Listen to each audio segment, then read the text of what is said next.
ओम नमो भगवते वासुदेवाय। ओम नमो भगवते वासुदेवाय। ओम नमो भगवते वासुदेवाय। ओम अज्ञानतिमिरान्धस्य ज्ञानाञ्जनशलाकया चक्षुरुन्मिलितं येन तस्मै श्रीगुरवे नमः। श्रीचैतन्यमनोभीष्टं प्राप्तं येन भूतले स्वयं रूपकदा मह्यं ददाति स्वपदान्तिकं। वन्देऽहं श्रीगुरो श्रीयुतपदकमलं श्रीगुरून् वैष्णवांश्च श्रीरूपं साग्रजातं सागररघुनाथान्वितं तं सजीवं साद्वैतं सावधूतं परिजनसहितं कृष्णचैतन्यदेवं राधा कृष्णपादान् सागणललिता श्रीविशाखान्वितांश्च। हे कृष्ण करुणा सिंधु दीनबंधु जगत्पते गोपेश गोपिका कांता राधा कांता नमोस्तुते। तप्त कांचन गौरांगी राधे वृंदावनेश्वरी वृषभानुसुते देवी प्रणमामि हरिप्रिय। वाञ्छाकल्पतरुभ्यश्च कृपा सिन्धुभ्येव च पतितानां पावनेभ्यो वैष्णवेभ्यो नमो नमः। जय श्री कृष्ण चैतन्य प्रभु नित्यानंद श्री अद्वैत गदाधर शिवासादि गौर भक्तवृंद। हरे कृष्ण कृष्ण कृष्ण हरे हरे हरे राम राम राम हरे हरे। हरे कृष्णा। ओके। तीसरे अध्याय श्लोक संख्या 14। अभी पिछले श्लोक यज्ञशिष्टाशिनः संतो मुच्यन्ते सर्वकिल विषय भुंजते ते त्वगम पापम ये पचन्ते आत्म कारणात्। आत्म कारणात् खुद के लिए जो खाना पकाता है वो सिर्फ पाप ही खा रहा है।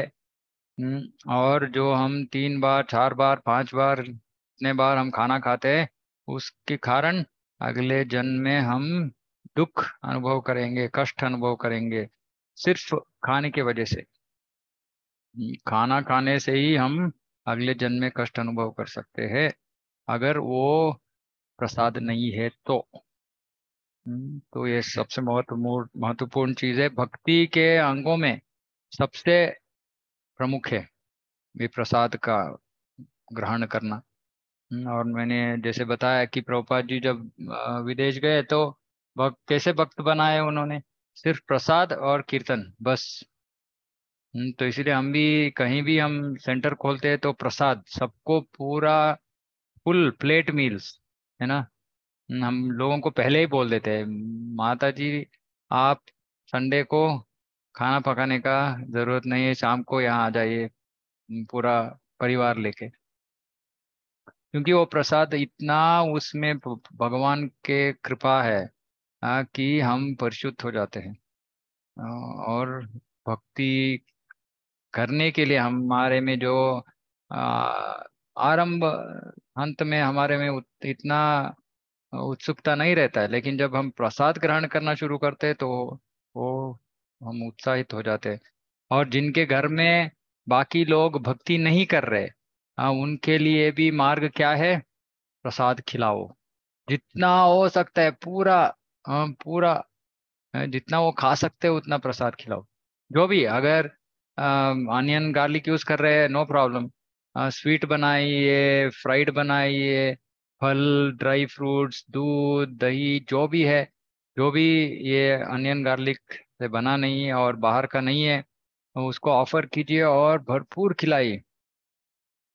और ऑटोमेटिकली वो भक्त हो जाएंगे, कुछ और करने का आवश्यकता ही नहीं है। करके देखिए। लेकिन जो खाना बना रहे जो भगवान को भोग अर्पण कर रहे हैं उनको ये बहुत प्रार्थना भाव से करना पड़ेगा उनको कि भगवान आपकी कृपा ही इनको भक्ति में लेके आ सकता है, कृपा करके इस प्रसादम के द्वारा उनको कृपा दीजिए। तो इसे हमको प्रार्थना करना पड़ेगा। फिर जब हम प्रार्थना करेंगे तो भगवान सुनते हैं। फिर लोग सब लोग घर में भक्त हो जाते हैं। ये तो बहुत सारे भक्तों के घर में देख लिया है। ये तो होगा ही। अगर माता जी भक्त है तो घर में सब भक्त होने का तो 100% चांस। हाँ। बहुत सारे घरों में प्रॉब्लम है माताएं भक्त नहीं है, तब तो बहुत मुश्किल है। क्योंकि रसोई घर हाथ में नहीं है तो बहुत मुश्किल है, लेकिन रसोई घर हाथ में है तो पूरा दुनिया को भक्त बना सकते हैं। हाँ। सब मेहमानों को बुलाओ, रिश्तेदारों को बुलाओ। हाँ। खिलाओ प्रसादम, प्रसादम खिलाओ। तो इतना इतना पूरा पूरा जगत को हम भक्तों से भर सकते हैं इस प्रक्रिया से। अभी आगे जाके बता रहे अन्नात् भवन्ति भूतानि पर्जन्यादन्न संभवः यज्ञात् भवति पर्जन्यो यज्ञ कर्म समुद्भवः। अभी जो ये भक्ति प्रसादम ये ना सब नहीं करते, अभी उनके लिए है एक यज्ञ चक्र है। यज्ञ चक्र को हमें समझना पड़ेगा। और जो ये यज्ञ चक्र का पालन नहीं करता वो तो पशु है। तो यज्ञ चक्र के बारे में यहाँ बता रहे हैं, सारे प्राणी अन्न पर आश्रित है जो वर्षा से उत्पन्न होता है। वर्षा यज्ञ संपन्न करने से होती है। वर्षा कैसे? यज्ञ संपन्न होने से, संपन्न करने से होती है, और यज्ञ नियत कर्मों से उत्पन्न होता है। तो बहुत सारे विषय है यहाँ समझने के लिए। तो पहले तो ये है कि हाँ, अन्न पर आश्रित है, ये तो सबको पता है। अन्न का मतलब है धान्य, जो भी हम उगा रहे हैं।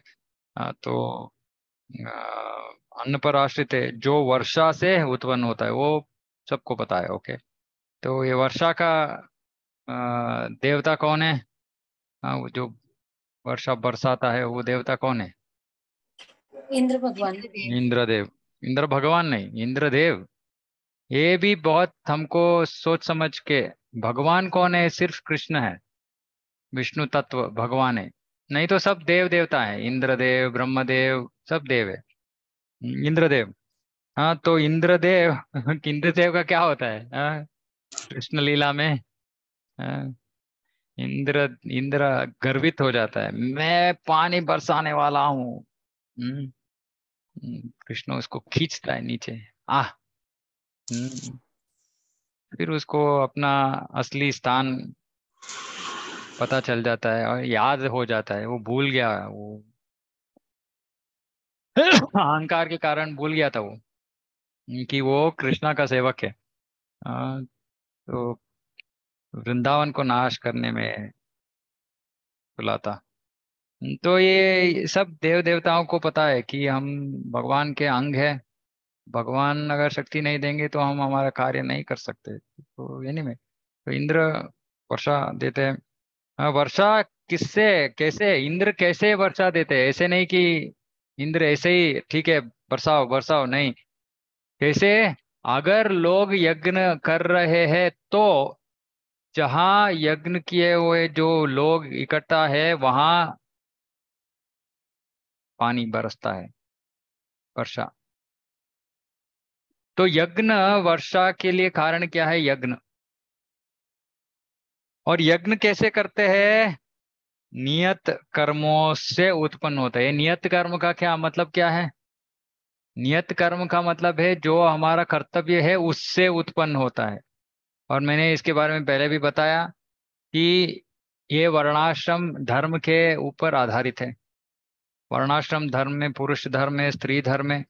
पुरुष धर्म में ब्राह्मण, क्षत्रिय, वैश्य, शूद्र।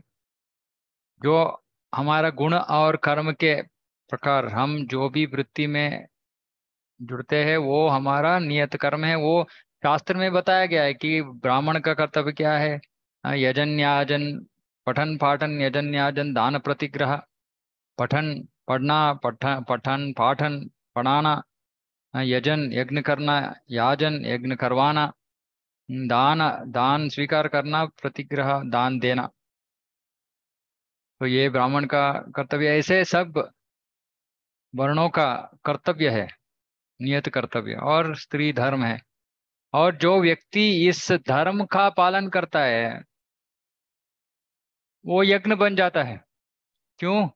हमने अभी तीसरे अध्याय में शुरुआत में हमने सुना। हाँ। आ, क्या था वो? आ,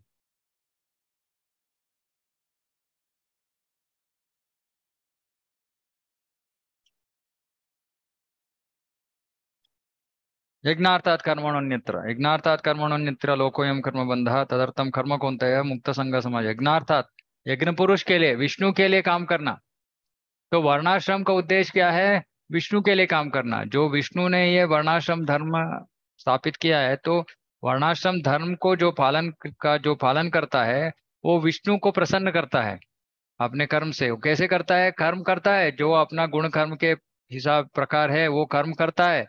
वो वर्णाश्रम धर्म के प्रकार होता है, और फिर वो जो कर्म का फल मिलता है उसको वो भगवान को अर्पण करता है वो। और जब व्यक्ति ऐसे जीवन बिताता है, ये है नियत कर्म, और ये यज्ञ बन जाता है। और जो इसीलिए जो वर्णाश्रम धर्म का पालन करते हैं, वो यज्ञ कर रहे हैं, तो उनके जीवन में कुछ विषयों का कुछ कमी नहीं रहता है, कमी नहीं रहती। सब कुछ जो भी चाहिए जीवन अच्छी तरह से बिताने के लिए, वो सब कुछ भगवान दे देते हैं, क्योंकि वो यज्ञ कर रहे हैं, यज्ञ कर रहे हैं रोज। अभी कलयुग के बारे में क्या कहे? कलयुग में कोई किसी को पता भी नहीं कि उनका नियत धर्म क्या है। किसी को पता भी नहीं कि कौन ब्राह्मण है, कौन क्षत्रिय है, कौन वैश्य है, कौन शूद्र है। हाँ। और स्त्री धर्म पुरुष धर्म सब मिक्स हो गया है। तो क्या करें? हम्म, तो इसीलिए कलयुग में विशेषतर हमें ये संकीर्तन यज्ञ करना पड़ता है। अगर संकीर्तन यज्ञ नहीं करेंगे तो हम हमारे जीवन में आ, कष्ट का अनुभव कर सकते हैं। जो हमारे पूर्व कर्मों के हिसाब है प्रकार कष्ट आते हैं, वो उसको झेलना पड़ेगा। लेकिन जो संकीर्तन यज्ञ जो भक्ति में जुड़ता है, तो उसका तो कर्म फल को भगवान ले लेते हैं। हम्म, तो ये वर्षा, अन्न, खाना, अ, योगक्षेमम वहाम्यम, कृष्णा बोल रहे योगक्षेमम वहाम्यम, सब कुछ मैं देख लूंगा, सिर्फ लेकिन हमको यज्ञ करना है। सब मनुष्यों को यज्ञ करना है। नहीं तो नियत कर्तव्यों के मार्ग में वो तो कर्म योग हो जाता है, बन जाता है, नहीं तो भक्ति के मार्ग द्वारा। लेकिन ये नियत धर्म करना ही है। नहीं कहें करेंगे तो हम चोर कहलाते हैं। चोर, बन जाते हैं हम। क्योंकि भगवान का दिया हुआ सब कुछ ले लिया और भगवान को अर्पण नहीं कर रहे वापस, तो चोर बन जाते हैं वो। और चोर कैसे जीवन में कैसे खुश रह सकता है? हर समय आतंकित रहता है चोर, कहाँ से कौन आएगा, कौन पकड़ेगा। तो जब हम ऐसे चोर तो जैसे जीवन बिताएंगे तो हम आनंद कैसे अनुभव कर सकते हैं? तो इसीलिए हम बोलते हैं गृहस्थों को कि दान करो। अगर हम दान नहीं देंगे, और कहाँ दान देना है वो भगवान 17 अध्याय में बोलते हैं कि योग्य स्थल में योग्य व्यक्ति को योग्य समय पर दान देना पड़ता है। और ये योग्य क्या है, प्रभुपाद जी तात्पर्य में बताते हैं कि जो कृष्ण भावनामृत का प्रचार में लगा है, वैसे लोगों को, वैसे संस्थाओं को दान देना है। और जो ऐसे दान देता है वो क्या कर रहा है, वो कर्म को भी परिशुद्ध कर रहा है। देखिए, सीधी सी बात है। हम अभी कर्म, नियत कर्म नहीं कर रहे हैं। बहुत सारे लोगों को पता भी नहीं है कि को क्या है। जो कर रहे हैं वो बहुत अच्छा है, लेकिन जिनको पता भी नहीं है वो भी अपने कर्म को कैसे परिशुद्ध कर सकते हैं? सिर्फ कर्म के फल को भगवान को अर्पण करने से परिशुद्ध हो जाता है। अगर हम 100 रुपए कमा रहे हैं, 100 रुपए में कर्म फल जुड़ गया है। जब वो 100 रुपए से हम अगर 10 रुपए भगवान को दान देंगे तो 10%, 10% हमारा कर्म परिशुद्ध हो गया। वो कर्म फल अभी हमको हमारे पीछे नहीं भागेगा। अगर 20 देंगे तो 20% शुद्ध हो जाएगा। 50% तक देना है, 50%, फिर पूरा कर्म चला जाएगा। क्योंकि आचार्यों ने बताया कि कर्म बाकी 50 तो हमारे जीवन के लिए चाहिए, तो 50 रखो, 50 भगवान को दे दो। तो जो ऐसे 50 दे देता है उसका कुछ कर्म फल ही नहीं बनता है। लेकिन अगर हमको 50 हम नहीं दे सकते, ठीक है, 10 करो, 5 करो, 20 करो, जितना हो सकता है उतना करो, और कर्म फल से मुक्त हो जाते हैं हम। तो वो भी हमको, वो भी यज्ञ बन जाता है। और उसके साथ साथ अगर हम संकीर्तन यज्ञ कर रहे हैं तो डबल बेनिफिट बन जाएगा हमारे लिए। और फिर तो हम भगवत धाम जाने, कुछ संदेह ही नहीं है। हाँ, तो यह बता रहे कि यज्ञ करना है। हाँ, यज्ञ करना है। और ये यहाँ उदाहरण दे रहे प्रभुपाद जी तात्पर्य में, जैसे ये वैक्सीनेशन। हम तो ये पिछले श्लोक के लिए भी अप्लाई होता है ये कि जब हम प्रसाद ग्रहण करते हैं तो वैक्सीनेशन जैसे हमको कर्म फलों से मुक्त कर देता है। वो हमारा अगर शरीर कर्म फल के कारण अगर कुछ कष्ट अनुभव कर रहा है, अगर हम प्रसादम लेते हैं तो वो कर्म फल निकल जाता है। तो लोग अगर आ, दैहिक कष्टों से मुक्त होना चाहते हैं तो प्रसाद ग्रहण करना है, क्योंकि ये सब परिशुद्धता का मार्ग है। एक एक करके शरीर परिशुद्ध हो जाता है, फिर मन परिशुद्ध हो जाता है, फिर अस्तित्व परिशुद्ध हो जाता है, फिर हम भगवत धाम जाने के लिए तैयार हैं। आपको पता है ना, भक्त के लिए मृत्यु ने ऐसे कुछ चीज ही नहीं है। पता है सबको। हाँ, हम मरेंगे नहीं। अगर हम भक्त है तो हम मरेंगे नहीं। अगर हम भक्त नहीं है तो मरेंगे। इसका क्या मतलब है? किसी को पता है? किसी ने सुना है कहीं से कि भक्त मरते नहीं है? ये बहुत मुख्य है समझने के लिए। हाँ सीता माता जी। हम डायरेक्ट प्रभु घर एक चले जाएंगे प्रभु जी। हाँ लेकिन मरण का वो तो मरण के बाद का विषय है, कहाँ जा रहे हैं। लेकिन मृत्यु, मरेंगे कि नहीं मरेंगे?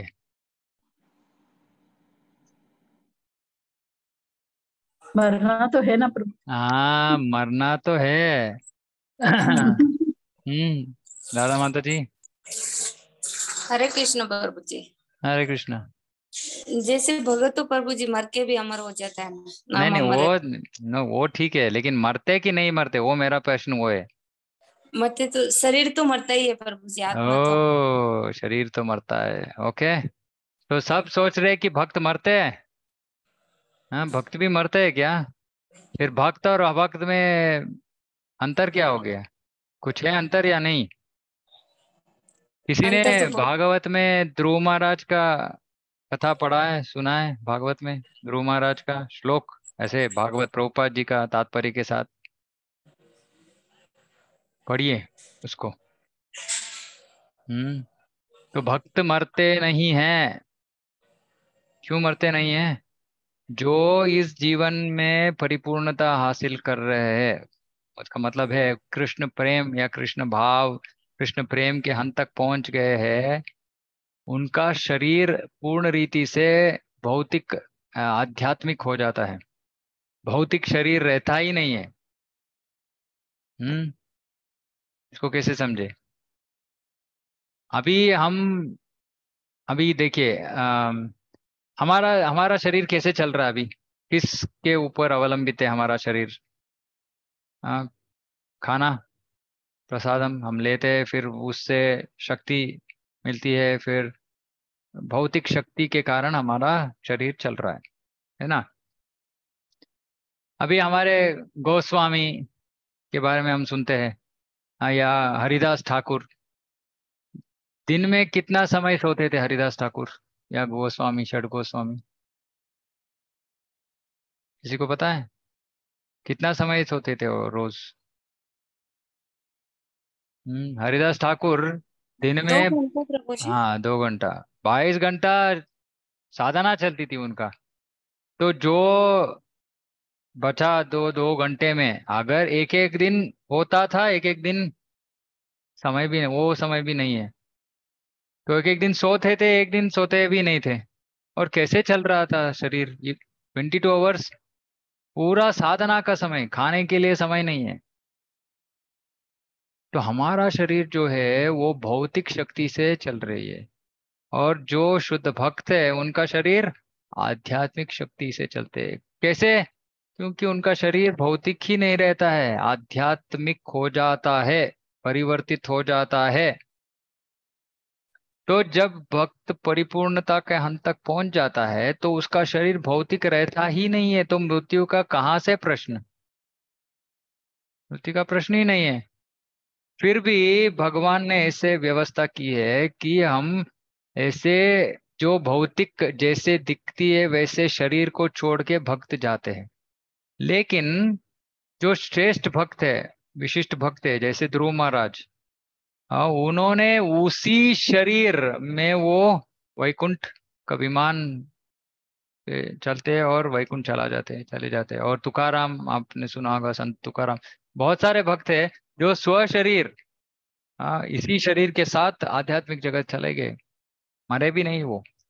लेकिन जो नॉर्मल, ऐसे नॉर्मल का मतलब है जो ऐसे बहुत विशेष भक्त नहीं है, वो भी जब मरते हैं तो उनका मरण ऐसे भौतिक मृत्यु नहीं है, वो सिर्फ शरीर देते हैं और आध्यात्मिक शरीर के साथ वो ऐसे सीधा भगवान धाम चले जाते हैं।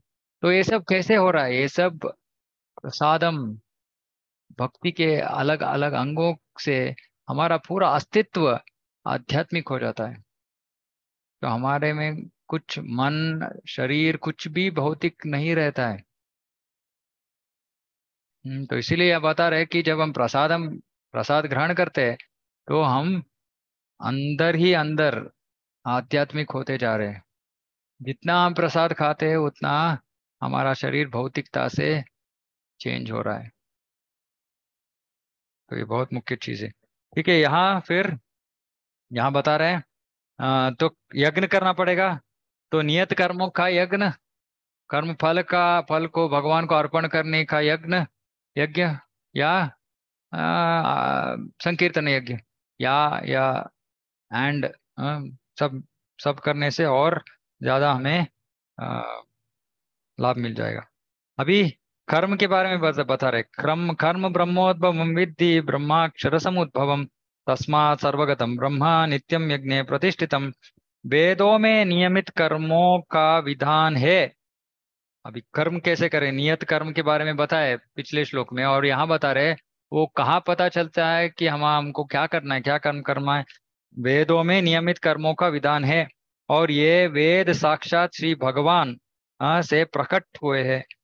फलतः सर्वव्यापी ब्रह्म यज्ञ कर्मों से सदा स्थित रहता है। तो इसका मतलब है जो वेदों के प्रकार, जो वर्णाश्रम धर्म का पालन करता है वो नियत कर्म का पालन कर रहा है, और जो नियत कर्म का पालन कर रहा है वो यज्ञ कर रहा है, और जिसका जो यज्ञ कर रहा है उसका जीवन में सब कुछ जो भी चाहिए वो भगवान दे देते हैं। एवं प्रवर्तितं चक्रम नानुवर्तयति यः अघायुरिंद्रियारामो मोघम पार्थ सजीवति। हे प्रिय अर्जुन, जो मानव जीवन में इस प्रकार वेदों द्वारा स्थापित यज्ञ चक्र का पालन नहीं करता, वह निश्चय ही पापमय जीवन व्यतीत करता है। ऐसे व्यक्ति केवल इंद्रियों की तुष्टि के लिए व्यर्थ ही जीवित रहता है। देखिए इतना स्ट्रांग स्टेटमेंट, स्ट्रांग। भगवान सीधा सीधा बोल रहे हैं कि जो व्यक्ति वेदों के प्रकार जीवन नहीं बिताता है, नियत कर्म नहीं करता है, वो सिर्फ व्यर्थ जीवन बिता रहा है, व्यर्थ ही जीवित रहता है, व्यर्थ, कुछ फायदा नहीं उसका जीवित रहने से। क्यों? क्योंकि इंद्रिय भोग के लिए जी रहा है। जो इंद्रिय भोग के लिए जी रहा है, जो वेदों के जो नियम निबंधन है उसको पालन नहीं कर रहा है, वो तो विकर्म कर रहा है। विकर्म जो कर रहा है वो तो पापी है, तो पापमय जीवन बिता रहा है, और उसका जीवन तो व्यर्थ है क्योंकि वो तो नीचे गिरने वाला है, नरक लोक में जाने वाला है वो। तो क्या फायदा है ऐसे जीवन जीने से? तो कृष्ण बता रहा है हर एक मनुष्य ये प्रकार के ये यज्ञ चक्र को उसको पालन करना ही होगा। और इसीलिए भौतिक संसार में आज कलयुग में लोग इतने मुश्किलों झेलना पड़ता है लोगों के लिए। क्या मुश्किल है, इतना कष्ट है, एक के बाद एक के बाद एक। हाँ, कितने हॉस्पिटल खुल गए अभी, जब 20 साल पहले और अभी, अब कंपेयर कीजिए, इतने इतने सारे हॉस्पिटल क्यों? इतने सारे कष्ट है कलयुग में, क्यों? क्योंकि लोग नियत कर्म नहीं कर रहे हैं, इसी वजह से। तो इसीलिए हमारे लिए बाकी और कुछ मार्ग ही नहीं है, भगवान का शरण ग्रहण करने के बिना और कुछ मार्ग ही नहीं है। हम्म, इसलिए भक्त सब सुरक्षित है। जब हम भक्ति कर रहे हैं और भगवान को जो हमारा कमाए है उससे भगवान का सेवा में वो धन को लगा रहे। सीधा नवविध भक्ति जो कर रहे हैं हम, डायरेक्ट प्रोसेस, श्रवणम कीर्तनम विष्णु स्मरणम इत्यादि, तो हम सुरक्षित है। भगवान हमारा देखभाल करेगा। लेकिन जो भक्ति में नहीं है उसका तो जीवन बहुत मुश्किल है। वो तो सिर्फ नरक के मार्ग में ही चल रहा है वो, और उसको पता भी नहीं है। और लोग करते ये पॉलिटिक्स, हाँ, इतने सारे पॉलिटिक्स करते। अभी ये इलेक्शन चल रहे थे, कितना पैसे बांट रहे लोग, क्यों? वोट लेने के लिए। तो वो तो फिर जीतने के बाद क्या करेंगे? वो जो पैसे उन्होंने बांटा वो सबको वापस लेना पड़ता है ना। कैसे? टैक्स, लोगों से, करप्शन करने से। तो लोगों को पता नहीं कि वो नरक जाने वाले हैं, और हम बताते भी नहीं। हाँ, हम कहाँ बताते हैं लोगों को। हाँ, हम भी वहाँ ऐसे बाकी लोगों के जैसे हम भी करते, वहां भी जाते, ये करते वो करते। लेकिन वो तो नरक जाने वाले हैं, हमको तो पता है। हमको एटलीस्ट बोलना है ना उन्हें कि ऐसे मत करो, नहीं तो हमको तो एटलीस्ट भाग नहीं लेना है इसमें। हाँ, प्रभुपाद जी इसलिए बोल रहे थे कि ये पुस्तकों को पहले जो पॉलिटिशियंस है उनको दो, उनको पढ़ाओ। हम्म, क्योंकि अगर वो पढ़ेंगे और वो एक पॉलिटिशियन भी अगर चेंज हो गया, फिर पूरा सिस्टम को चेंज कर सकते हैं। लेकिन वो सुनेंगे नहीं ना, वो तो नरक जाने के लिए तैयार है। तो ऐसे यज्ञ चक्र नहीं करता है वो तो व्यर्थ जीवन बिता रहे, इसको तो हमें स्पष्ट रीति से जानना है। और हम सोचते हैं कि मैं अपने बंधु मित्रों को का भलाई चाहता हूँ। अगर हम असली भलाई चाहते हैं तो उन्हें संकीर्तन यज्ञ करवाइए, उनसे उनको प्रसाद खिलाइए। तब आप अपना कर्तव्य कर रहे हैं बंधुओं के प्रति। हाँ, नहीं तो ऐसे ये तो लिप सर्विस हो जाएगा, सिर्फ मुंह में बोल रहे हो। ये तो इतना दुख झेल रहा है बेचारा, कुछ करो ना उसके उसके लिए। मैं क्या कर सकता हूँ? प्रसाद खिलाओ, हाँ, संकीर्तन यज्ञ करवाओ उससे, तो उसको फिर सुकृति मिलेगी, फिर वो भक्ति में आ जाएंगे। देखिए, हर एक जो भक्त है अगर वो स्वार्थ जीवन नहीं बिताता है, चल जीता है, पूरा विश्व को हम बदल सकते हैं। लेकिन थोड़ा स्वार्थ तो छोड़ना पड़ेगा ना। मैं मेरा ऐसे ही हम जीवन बिताएंगे तो कैसे किसी दूसरे का भलाई कैसे करेंगे? समय कहाँ है हमारे लिए, हमारे पास? सिर्फ हमारे बारे में सोचने के लिए हमारे पास समय नहीं है, बाकी के लिए क्या जिएंगे हम? हम्म। तो यहाँ बोल रहे, यस्त्वा आत्मरतिरेव स्याद् आत्मतृप्तश्च मानः आत्मन्येव च संतुष्टस्तस्य कार्यं न विद्यते। किसके लिए कार्य नहीं है? जो अभी सब सब मनुष्यों को कार्य करना है, नहीं, सबको नहीं।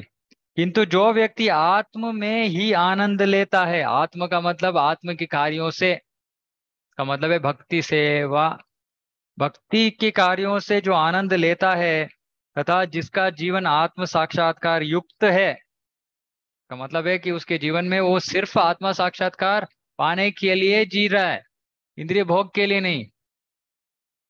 समाज में कुछ स्थान, मान, धन दौलत ये कमाने के लिए नहीं, सिर्फ आत्म साक्षात के लिए जो जी रहा है, इस पूर्णतया संतुष्ट रहता है, उसके लिए कुछ करणीय नहीं होता, कुछ कर्तव्य नहीं है उसको।